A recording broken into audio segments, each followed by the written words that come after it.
സോണിയാഗാന്ധിയുടെ കൂടെ നിന്നത് ഒന്ന്, ഇപ്പോൾ ഈ കേസിൽ ഏറ്റവും പ്രധാനപ്പെട്ട പ്രതിയായി വന്നിട്ടുള്ള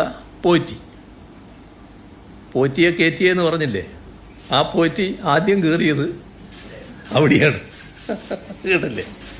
അപ്പോൾ പോറ്റി ഒറ്റക്ക് അവിടെ ചെല്ലുകയല്ല,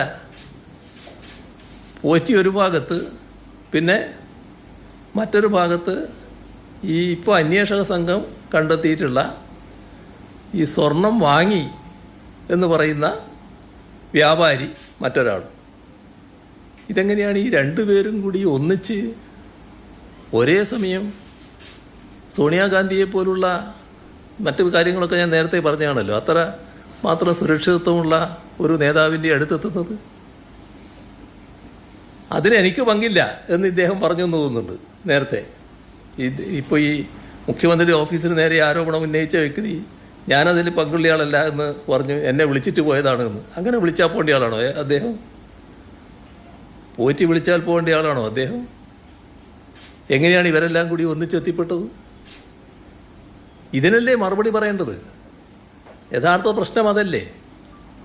എങ്ങനെയാണ് ഈ മഹാ തട്ടിപ്പുകാർക്ക് സോണിയാഗാന്ധിയെ പോലുള്ള അതിപ്രാധാന്യമുള്ള സുരക്ഷിതത്വം ഇന്ന് ഇന്ത്യയിൽ ലഭ്യമാകുന്ന ഒരു രാഷ്ട്രീയ നേതാവിൻ്റെ അടുത്തേക്ക് എത്തിപ്പെടാൻ കഴിഞ്ഞത്? അതിന് ഇവരുടെ പങ്കെന്താണ്?